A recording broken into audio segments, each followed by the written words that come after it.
तो चलिए प्यारे बच्चों, आज का क्लास आप सभी बच्चों के लिए काफी ज्यादा इंपॉर्टेंट है, क्योंकि आज के क्लास में हम लोग पढ़ने वाले हैं क्लास 12 केमिस्ट्री यानी रसायन विज्ञान का 100 मोस्ट इंपॉर्टेंट ऑब्जेक्टिव क्वेश्चन। ये सारे ऐसे प्रश्न हैं जो आपके बोर्ड परीक्षा में हर एक बार पूछ दिए जाते हैं। तो आज के क्लास को आप सभी ध्यान से देख लीजिएगा और इन सारे प्रश्न को आप क्लास में ही याद कर लीजिएगा। ओके, चलिए क्लास को स्टार्ट करते हैं और आप सभी हमारे साथ आंसर लगाते चलिएगा, जिससे कि ये सारे प्रश्न आपको क्लास में ही अच्छे से याद हो जाए। ओके, चलिए देखिए, पहला नंबर सवाल आपके सामने, आप लगाते चलो आंसर क्या होगा। देखिए, निम्नलिखित में से प्रतिचुंबकीय कौन है। अब बताओ कि निम्नलिखित में कौन है जो प्रतिचुंबकीय है, जल, सोडियम क्लोराइड, बेंजीन या फिर इनमें से सभी। क्या होगा इसका करेक्ट जवाब, फटाफट से लगाएंगे आप सभी। तो मैं बता दूं, इनमें से सभी जो है ये यानी जल, सोडियम क्लोराइड, बेंजीन, इनमें से सभी प्रतिचुंबकीय है। Option number D is the correct answer. तो अच्छे से ध्यान में रखिएगा आप सभी। ओके, चलिए दूसरा नंबर सवाल देखिए क्या कह रहा है कि अष्टफलकीय रिक्ति का समन्वय संख्या है।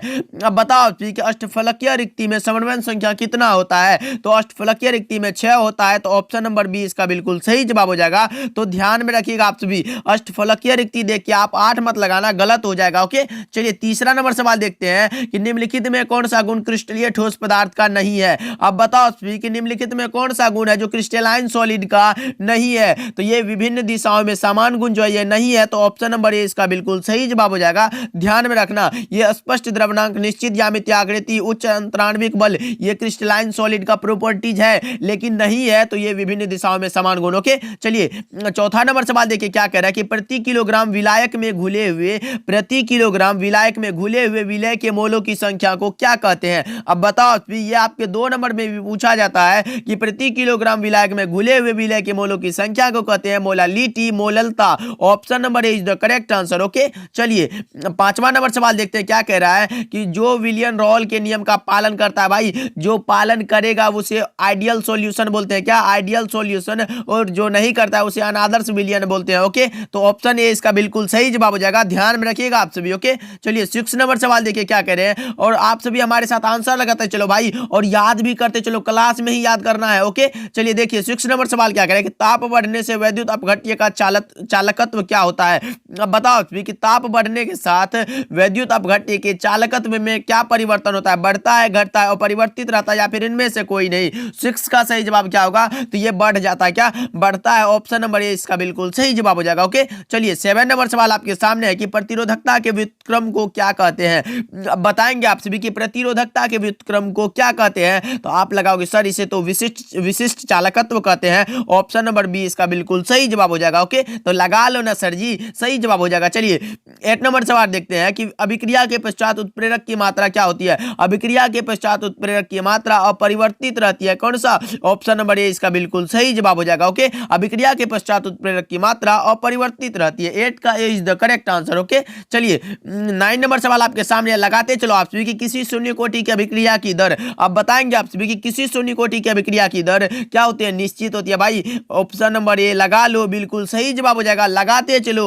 ओके, चलिए 10 नंबर सवाल देखते हैं कि रासायनिक अधिशोषण अभिक्रिया है। रासायनिक अधिशोषण कौन सा अभिक्रिया है, भाई अनुत्क्रमणीय। रासायनिक अधिशोषण अनुत्क्रमणीय है। तो ऑप्शन नंबर बी इसका बिल्कुल सही जवाब हो जाएगा। ओके, और भौतिक अधिशोषण पूछता है तो उत्क्रमणीय होता है। ओके, चलिए 11 नंबर सवाल देखते हैं, लगाते चलो और याद करते चलो, किस गैस का अवशोषण चारकोल के द्वारा सबसे अधिक होता है। अवशोषण पूछा गया भाई, आप लगा low carbon monoxide. Option number ए इसका बिल्कुल सही जवाब हो जाएगा। ओके, चलिए 12 नंबर सवाल देखते हैं, फटाफट से लगाते चलो आप सभी। देखिए, निम्नलिखित में कौन सा गुण है, निम्नलिखित में कौन सा गुण अनुसंख्यक गुणधर्म का उदाहरण नहीं है। भाई निम्नलिखित में कौन सा अनुसंख्यक गुणधर्म का उदाहरण नहीं है। ये ऑप्टिकल एक्टिविटी कहां से आ गया जी, ऑप्टिकल एक्टिविटी नहीं हुआ। तो ऑप्शन नंबर बी इसका बिल्कुल सही जवाब हो जाएगा। हिमांक का अवनमन, वाष्प दाब का अवनमन, क्वथनांक का उन्नयन, ये सभी अनुसंख्यक गुणधर्म का उदाहरण है, लेकिन नहीं है ऑप्टिकल एक्टिविटी यानी प्रकाशीय क्रियाशीलता, इसका उदाहरण नहीं है। चलिए 13 नंबर सवाल की ओर बढ़ते हैं कि द्रव स्नेही कोलाइड के स्थायित्व का प्रमुख कारण क्या है।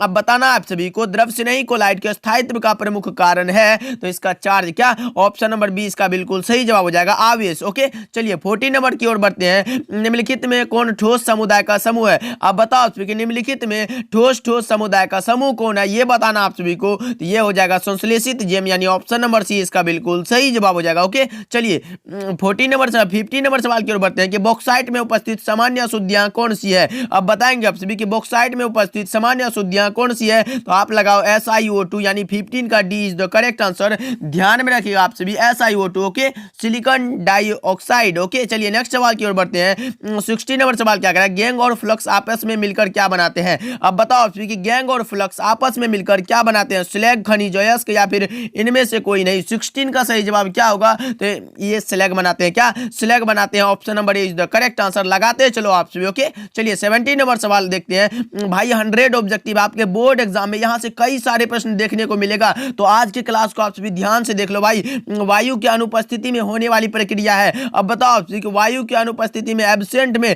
ये निस्तापन यानी कैल्सिनेशन होता है, तो ऑप्शन नंबर डी इसका बिल्कुल सही जवाब हो जाएगा। ओके, चलिए 18 नंबर सवाल की ओर बढ़ते हैं और आप सभी लगाते चलो हमारे साथ। एनर्जी नहीं दिख रहा है भाई, जोर शोर से लगाओ। देखो जी, निम्नलिखित में कौन लोहा का अयस्क है। लोहा का अयस्क पूछा गया भाई, मैग्नेटाइट, हेमेटाइट, सिडराइट, इनमें से सभी हो जाएगा। ऑल लगा लो, ऑल सही जवाब हो जाएगा। D is the correct answer. Okay, चलिए 19 नंबर सवाल आपके सामने है कि फ्रियोन का सूत्र क्या होता है। फ्रियोन का सूत्र पूछा गया आपसे, लगाओ भी। क्लोरोफ्लोरोकार्बन भी बोलते हैं इसको, यानी ऑप्शन नंबर ए इसका बिल्कुल सही जवाब हो जाएगा। CCl2F2 chlorofluorocarbon. ओके, चलिए 20 नंबर सवाल आपके सामने है, एमीन किसके व्युत्पन्न होते हैं। अब लगाएंगे आप कि एमीन किसके व्युत्पन्न होते हैं, तो ये अमोनिया के। क्या अमोनिया के, यानी ऑप्शन नंबर सी इसका बिल्कुल सही जवाब हो जाएगा, राइट आंसर हो जाएगा। लगा लो और अच्छे से याद कर लो आप सभी। चलिए 21 नंबर सवाल की ओर बढ़ते हैं। निम्नलिखित में कौन सा साधारणतः शरीर के द्वारा नहीं बनाए जाते हैं भाई, नहीं बनाए जाते। विटामिन ऑप्शन नंबर बी इसका बिल्कुल सही जवाब हो जाएगा। इन्हें हम भोजन के द्वारा ग्रहण करते हैं, इसे शरीर के द्वारा नहीं बनाया जा सकता है। ओके, चलिए 22 नंबर सवाल की ओर बढ़ते हैं कि एंटासिड की प्रकृति होती है। अब बताओ कि एंटासिड की प्रकृति कैसी होती है, तो आप लगा लो कौन सा, बेसिक होती है। क्या बेसिक, तो ऑप्शन नंबर बी इसका बिल्कुल सही जवाब हो जाएगा। ओके, तो ऑप्शन बी लगा लो आप सभी। चलिए 23 नंबर सवाल आपके सामने कि निम्नलिखित में कौन सी दवा बुखार को कम करता है। अब बताएंगे आप सभी कि निम्नलिखित में कौन सी दवा है जो बुखार को कम करेगा। एनाल्जेसिक, एंटीबायोटिक, एंटीपायरेटिक या फिर ट्रैंक्विलाइजर। तो मैं बता दूं इसका सही जवाब हो जाएगा एंटीपायरेटिक, ऑप्शन नंबर सी इसका बिल्कुल सही जवाब हो जाएगा। तो ध्यान में रखना आप सभी। ओके, चलिए 24 नंबर सवाल आपके सामने है कि निम्नलिखित में कौन सी धातु प्रचुर मात्रा में भूपर्पट्टी में पाई जाती है।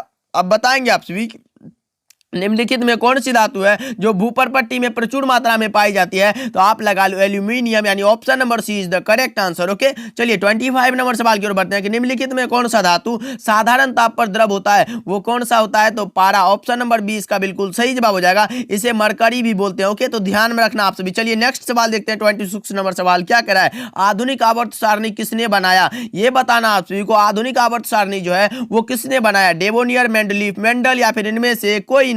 तो मैं बता दूं ये बनाया था मोसले साहब ने, जो ऑप्शन में नहीं दिया गया था, ऑप्शन नंबर डी लगा लो, इनमें से कोई नहीं, नन ऑफ दीज। ओके, चलिए 27 नंबर सवाल की ओर बढ़ते हैं कि निम्नलिखित में कौन सा हैलोजन प्रबलतम ऑक्सीकारक है। प्रबलतम ऑक्सीकारक स्ट्रॉन्ग पूछा गया भाई, फ्लोरीन हो जाएगा। क्या फ्लोरीन, ऑप्शन नंबर सी इसका बिल्कुल सही जवाब हो जाएगा। तो ध्यान में रखना आप सभी। चलिए 28 नंबर सवाल की ओर बढ़ते हैं, फटाफट से लगाते चलो आप सभी आंसर। देखिए निम्नलिखित में पूछा गया बेरवादार ठोस पदार्थ कौन है, नॉन क्रिस्टलाइन सॉलिड, तो आप लगा लो ग्लास, ऑप्शन नंबर बी इसका बिल्कुल सही जवाब जगह। ग्रेफाइट, डायमंड, ये तो है भाई क्रिस्टल, लेकिन नॉन क्रिस्टलाइन सॉलिड पूछा गया है, कांच हो जाएगा। ओके, चलिए 29 नंबर सवाल आपके सामने है कि हाइड्रोजन जो जलांशित होकर 3 से लेकर 10 मोनोसेकेराइड इकाई प्रदान करते हैं। अब बताओ कार्बोहाइड्रेट जो जलांशित होकर 3 से लेकर 10 मोनोसेकेराइड इकाई प्रदान करते हैं उसे क्या बोलते हैं, तो उसे बोलते हैं ओलिगोसेकेराइड, यानी ऑप्शन नंबर सी इसका बिल्कुल सही जवाब हो जाएगा। तो ध्यान में रखना आप सभी। ओके, चलिए 30 नंबर सवाल आपके सामने है कि ज्वर को कम करने के लिए उपयोगी दवा को कहते हैं, ज्वर को कम करने के लिए उपयोगी दवा को हम लोग बोलते हैं ज्वरनाशी। क्या ज्वरनाशी, तो ऑप्शन नंबर ए इसका बिल्कुल करेक्ट जवाब होने वाला है। लगा लो और अच्छे से ध्यान में रखना आप सभी। चलिए 31 नंबर सवाल आपके सामने है कि आवर्त सारणी के द्वितीयक आवर्त में, आवर्त सारणी के द्वितीयक आवर्त में तत्वों की कुल संख्या कितनी है, तो 8 है। क्या 8, तो ऑप्शन नंबर बी लगा लो जी, बिल्कुल सही जवाब है। लगा लो और अच्छे से ध्यान में रखना आप सभी। चलिए 32 नंबर सवाल की ओर बढ़ते हैं। श्रृंखलन गुण सबसे ज्यादा कुछ में होगा भाई, श्रृंखलन गुण, चेन प्रॉपर्टी सबसे ज्यादा होता है कार्बन में, तो लगा लो option number B is the correct answer. न संघर्ष न तकलीफ, तो क्या खाक मजा है जीने में। बड़े बड़े तूफान थम जाते हैं, जब आग लगी हो सीने में, कुछ करने की आग लगी हो तो बड़े बड़े तूफान भी थम जाएंगे, जो आगे आएंगे मुसीबत वो भी थम जाएंगे। ओके, चलिए 33 नंबर सवाल आपके सामने है कि कार्बन की संयोजकता होती है। अब बताओ कि कार्बन की संयोजकता कितनी होती है, तो आप लगाओ कितना, 4 होती है। कार्बन की संयोजकता 4 होती होती है, तो option number D is the correct answer. Okay, चलिए 34 नंबर सवाल आपके सामने है कि निम्नलिखित में कौन सा यौगिक प्रकृति में प्रचुर मात्रा में पाई जाती है। भाई यौगिक यहाँ पूछा गया है, वहां तत्व पूछा गया था, तो आप लगाए क्या एल्यूमिनियम, लेकिन यहाँ यौगिक पूछा गया, आप सेल्यूलोज लगाओ। ऑप्शन नंबर डी इसका बिल्कुल सही जवाब हो जाएगा। ओके, चलिए 35 नंबर सवाल आपके सामने है, विटामिन ए किसमें प्रेजेंट होता है। भाई विटामिन ए जो प्रेजेंट होता है मछली, यकृत, तेल, दूध, मक्खन, इनमें से सभी में हो जाएगा। Option number D is the correct answer, all of these. Okay, तो ध्यान में रखना आप सभी। चलिए 36 नंबर सवाल की ओर बढ़ते हैं कि हीरा एक प्रकार का है। अब बताओ आप सभी कि हीरा क्या है। भाई हीरा है जो क्रिस्टलाइन सॉलिड, यानी diamond is a crystalline solid. Option number A is the correct answer. तो याद रखना आप सभी, और क्रिस्टल तो नहीं होगा भाई, बेरवादार और क्रिस्टल को ही बोलते हैं, तो ये भी नहीं होगा। ओके, चलिए 37 नंबर सवाल आपके सामने कि मूल क्रिस्टल तंत्रों की संख्या कितनी होती है। बेसिक क्रिस्टल सिस्टम की संख्या पूछा गया है, number of basic crystal system is 7। क्या 7 हो जाएगा। Option number C is the correct answer. Okay, चलिए 38 नंबर सवाल की ओर बढ़ते हैं, ब्रेवेस जालकों की संख्या कितनी होती है। अब लगाओ आप सभी, लेटेस्ट ब्रेवेस की जालकों की संख्या कितनी होती है। तो मैं बता दूं, ब्रेवेस जालकों की संख्या जब भी पूछे तो आप लगाना 14। अगर घनाकार क्रिस्टल में ब्रेवेस जालक पूछे तो आप लगाना 3, लेकिन सिर्फ ब्रेवेस जालक पूछे तो आप लगाना 14। ओके, चलिए 39 नंबर सवाल की ओर बढ़ते हैं कि विलियन के अनुसंख्यक गुणधर्म का उदाहरण कौन है। अब बताओ आपसे कि विलियन के अनुसंख्यक गुणधर्म का उदाहरण है, ये हो जाएगा क्वथनांक का उन्नयन, यानी ऑप्शन नंबर सी इसका बिल्कुल सही जवाब हो जाएगा। ये घनत्व, द्रव्यमान, ताप ये नहीं होगा। ओके, चलिए 40 नंबर सवाल आपके सामने कि ताप का प्रभाव किस पर नहीं पड़ता है। अब बताओ आपसे कि कौन है जिस पर टेम्परेचर का कोई भी प्रभाव नहीं पड़ता है, तो वो हो जाएगा मोललता, मोलालिटी। क्या ऑप्शन नंबर ए इसका बिल्कुल सही जवाब हो जाएगा। ओके, चलिए 41 नंबर सवाल आपके सामने है कि विलियन में विलय तथा विलायक के मोल प्रभाज का योगफल कितना होता है। तो आप लगा देना जी 1। क्या 1 होता है। ऑप्शन नंबर बी इसका सही जवाब होने वाला है, लगा लो। ओके, चलिए 42 नंबर सवाल आपके सामने, रासायनिक अधिशोषण अभिक्रिया है, ये तो मैंने अभी बताया। रासायनिक अधिशोषण इरिवर्सिबल होता है, अनुत्क्रमणीय होता है। ओके, तो ध्यान में रखना आप सभी। चलिए 43 नंबर सवाल आपके सामने है कि तेल को वसा में बदलने हेतु प्रयुक्त उत्प्रेरक है। अब बताओ आप सभी कि 43 का सही जवाब क्या होगा कि तेल को वसा में बदलने हेतु प्रयुक्त उत्प्रेरक कौन सा है। तो आप लगा लो निकेल। क्या निकेल। ऑप्शन नंबर सी इसका बिल्कुल सही जवाब हो जाएगा। ओके, चलिए 44 नंबर सवाल की ओर बढ़ते हैं कि किसी पदार्थ के प्रतिक्रिया करने का दर निर्भर करता है कौन सा। एक्टिव मास पर सक्रिय द्रव्यमान हो जाएगा। Option number D is the correct answer. Okay, चलिए 45 नंबर सवाल की ओर बढ़ते हैं कि सामान्य ताप एवं दाब पर किसी गैस के 1 मोल का आयतन कितना होता है। अब लगाओ जी, सामान्य ताप एवं दाब पर किसी गैस के 1 मोल का आयतन जो होता है वो होता है 22.4 लीटर। कितना 22.4 लीटर, यानी ऑप्शन नंबर बी इसका सही जवाब होने वाला है। ओके, तो लगा लो जी, अच्छे से ध्यान में रखना आप सभी। एंजाइम का मुख्य अवयव क्या होता है जी। अब बताओ कि एंजाइम का मुख्य अवयव क्या होता है। प्रोटीन, कार्बोहाइड्रेट, वसा या फिर हार्मोन्स। 46 का सही जवाब लगाएंगे तो ये प्रोटीन होता है। क्या protein. Option number A is the correct answer. Okay, चलिए 47 नंबर सवाल की ओर बढ़े तो भौतिक अधिशोषण की क्रिया किसमें होती है। भाई भौतिक अधिशोषण की क्रिया होती है रूम टेम्परेचर पर, यानी कक्ष ताप पर। ऑप्शन नंबर ए लगा लो, बिल्कुल करेक्ट जवाब हो जाएगा। ओके, चलिए नेक्स्ट सवाल की ओर बढ़ते हैं। 48 नंबर सवाल की ओर बढ़ते हैं कि साबुन ग्रीस को किसके द्वारा निकालता है। साबुन ग्रीस को किसके द्वारा निकालता है। तो आप लगाओगे इमल्सीकरण के द्वारा। तो ऑप्शन नंबर बी इसका बिल्कुल सही जवाब हो जाएगा। ओके, चलिए 49 नंबर सवाल की ओर बढ़ते हैं कि सोडियम ऑक्साइड में यहां पूछा गया सोडियम ऑक्साइड यानी Na2O में Na2O में यहां किसकी पूछा गया है। सोडियम की, यानी Na की सोडियम की कोऑर्डिनेशन संख्या कितना होगा। तो आप लगा लो 4। कितना 4 होता है सोडियम की, तो लगा लो 4 हो जाएगा। और ऑक्सीजन की पूछता तो आप लगाते 8। ओके, चलिए नेक्स्ट सवाल 50 नंबर सवाल, यानी 100 का हाफ हो चुका है। भाई लगाते चलो फटाफट से और जुड़े रहो हमारे साथ। देखिए CSCl की संरचना कैसी होती है। सीजियम क्लोराइड की संरचना होती है BCC, यानी body centred cubic unit cell. Option number C is the correct answer. Okay, और अगर NaCl पूछता तो आप लगाते FCC। ओके, तो ध्यान में रखना आप सभी। चलिए 51 नंबर सवाल की ओर बढ़ते हैं। शॉटकी दोष के कारण ठोस का घनत्व क्या होता है। अब बताओ आपसे कि शॉटकी दोष के कारण ठोस के घनत्व में क्या परिवर्तन होता है।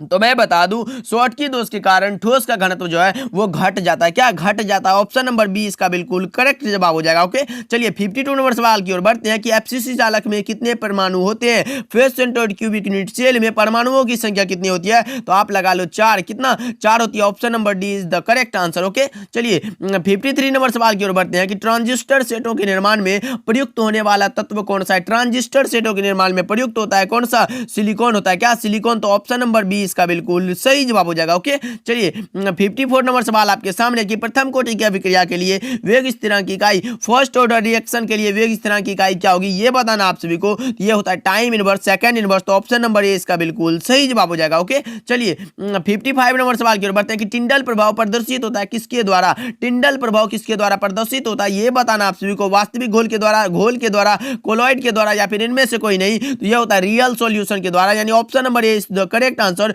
अच्छे से याद रखिएगा आप सभी। ओके, चलिए 56 नंबर सवाल आपके सामने। एक अपमार्जक को कहा जाता है, अपमार्जक को क्या बोलते हैं, तो इसको बोलते हैं पृष्ठ सक्रियन। क्या, पृष्ठ सक्रियन। तो ऑप्शन नंबर ए इसका सही जवाब हो जाएगा। ओके, चलिए 57 नंबर सवाल आपके सामने है कि कारक जो अभिक्रिया की दर को प्रभावित करता है वो कौन सा है। कारक जो अभिक्रिया की दर को प्रभावित करता है वो जो है ताप भी है, दाब भी है और सांद्रण भी है, यानी इनमें से सभी। ऑप्शन नंबर डी इसका बिल्कुल सही जवाब हो जाएगा। ओके, चलिए नेक्स्ट सवाल की ओर बढ़ते हैं। 58 नंबर सवाल क्या कह रहा है, शुष्क सेल का विद्युत वाहक बल क्या, शुष्क सेल का विद्युत वाहक बल होता है 1.5 वोल्ट और मरकरी सेल का विद्युत वाहक बल होता है 1.35 वोल्ट। तो ये भी ध्यान में रखिएगा आप सभी। ओके, चलिए ये दोनों में कोई पूछ ही देगा भाई। देखो मरकरी सेल भी है आपके सामने, मरकरी सेल का विद्युत वाहक कितना होता है 1.35 वोल्ट। तो ऑप्शन नंबर सी लगा लो, बिल्कुल सही जवाब हो जाएगा। दोनों को ध्यान में रखना है। ओके, चलिए 60 नंबर सवाल आपके सामने है कि द्रवित NaCl के विद्युत अपघटन में कैथोड पर क्या मुक्त होगा। भाई द्रवित NaCl के विद्युत अपघटन से कैथोड पर क्या मुक्त होगा, तो आप लगाओ क्या, सोडियम। क्या, सोडियम। तो ऑप्शन नंबर 20 सही जवाब हो जाएगा। ओके, चलिए 61 नंबर सवाल आपके सामने है कि समुद्री जल को किस विधि से लवणहीन किया जाता है, तो इसको क्या, रिवर्स ऑस्मोसिस यानी उल्टा परासरण के द्वारा। ऑप्शन नंबर बी लगा लो जी, बिल्कुल सही जवाब हो जाएगा। ना संघर्ष न तकलीफ तो क्या खाक मजा है जीने में। चलो जी नेक्स्ट सवाल की ओर बढ़ते हैं। 62 नंबर सवाल क्या कह रहा है, वसा में घुलनशील विटामिन कौन सा। भाई वसा में एक होता है जल में और दूसरा होता है वसा में। तो जल में घुलनशील कौन सा, बी कॉम्प्लेक्स सी, बी और सी जल में है, और वसा में कौन सा, विटामिन ए, डी, ई के। तो ऑप्शन नंबर ए इसका बिल्कुल सही जवाब हो जाएगा। ओके, चलिए 63 नंबर सवाल की ओर बढ़ते हैं कि CH4 में सिग्मा बॉन्ड की संख्या कितनी होती है। CH4 में यानी मेथेन में सिग्मा बॉन्ड की संख्या होती है 4। कितना, CH4 में 4 होती है। ऑप्शन नंबर ए लगा लो जी, बिल्कुल सही जवाब है। ओके, चलिए 64 नंबर सवाल है, शुद्ध जल का पीएच मान क्या होता है। शुद्ध जल का पीएच मान होता है 7। तो यानी ऑप्शन नंबर डी बिल्कुल सही जवाब हो जाएगा। ओके, चलिए 65 नंबर सवाल है, सिनेबार कहा जाता है, सिनेबार किससे कहा जाता है, तो HGS। क्या, HGS। तो ऑप्शन नंबर ए लगा लो जी, बिल्कुल सही जवाब है। ओके, चलिए 66 नंबर सवाल है, निम्नलिखित में किसके लिए हिमांक का अवनमन अधिकतम होगा। निम्नलिखित में किसके लिए हिमांक का अवनमन अधिकतम होगा, तो आप लगाओ पोटेशियम सल्फेट यानी K2SO4। कितना, K2SO4 लगा लो। Option A is the correct answer. Okay, चलिए प्रथम कोटि की अभिक्रिया के लिए यहाँ देखो जी कैसे घुमा फिरा के पूछता है। अब देखो यहाँ हिंदी में दे दिया गया, तो आप लगाओगे क्या, समय इनवर्स यानी टाइम इनवर्स लगा लो। Option number A is the correct answer. Okay, चलिए 68 नंबर सवाल है कि H3PO3 इज कितना, H3PO3 is dibasic acid. Option number B is the correct answer लगा लो आप सभी। ओके, चलिए 69 नंबर सवाल है कि निम्नलिखित में कौन सा संक्रमण धातु का आयन अनुचुंबकीय है। आप बताओ 69 का सही जवाब क्या होगा कि निम्नलिखित में कौन सा संक्रमण धातु का आयन अनुचुंबकीय है। 69 का सही जवाब लगाएंगे आप सभी। आप लगा लो कौन सा, Cu2+। क्या, Cu2+। तो option number C is the correct answer लगा लो, 69 का सही जवाब हो जाएगा। ओके, चलिए नेक्स्ट सवाल देखते हैं। 70 नंबर, अयस्कों में उपस्थित अशुद्धि को गैंग या धात्री बोलते हैं। कितना बार बता चुका है, गैंग या धात्री। Option number B is the correct answer. Okay, चलिए 71 नंबर सवाल की ओर बढ़ते हैं कि NiCO4 में निकेल की ऑक्सीकरण अवस्था कितनी होती है। ये भी आपके बोर्ड एग्जाम में कई बार पूछे जा चुके हैं, तो आप लगा लो 0। ऑप्शन नंबर बी इसका बिल्कुल सही जवाब हो जाएगा 0। ओके, चलिए नेक्स्ट सवाल 72 नंबर सवाल क्या करें, निम्नलिखित में कौन सी दवा बुखार को कम करता है। एंटीपायरेटिक। अभी तो मैंने बताया एंटीपायरेटिक, सही जवाब हो जाएगा। Option number C is the correct answer. Okay, चलिए 73 नंबर सवाल की ओर बढ़ते हैं। मिथाइल एमीन को बनाया जाता है किसके द्वारा, हॉफमैन ब्रोमाइड अभिक्रिया के द्वारा, यानी ऑप्शन नंबर बी लगा लो जी, बिल्कुल सही जवाब हो जाएगा। ओके, चलिए 74 नंबर सवाल की ओर बढ़ते हैं। फटाफट से आप लगाते चलो जी, एनर्जी नहीं दिख रहा आप सभी में, याद भी करते चलो हमारे साथ, याद करते चलना है क्योंकि इसको बाद में नहीं अभी ही याद करते चलना है। एल्कील हैलाइड को अल्कोहल में बदला जाता है किसके द्वारा, योगात्मक अभिक्रिया द्वारा, विस्थापन अभिक्रिया द्वारा, विलोपन अभिक्रिया द्वारा, या फिर डिहाइड्रोहेलोजिनेशन अभिक्रिया द्वारा। तो मैं बता दूं इसका सही जवाब हो जाएगा डिस्प्लेसमेंट रिएक्शन यानी विस्थापन अभिक्रिया के द्वारा। इससे क्या करता है, एल्कील हैलाइड को अल्कोहल में बदलते हैं। ओके, चलिए 75 नंबर सवाल सवाल आपके सामने, कैप्रोलेक्टम किसका मोनोमर है ये बताना आप सभी को। कैप्रोलेक्टम जो है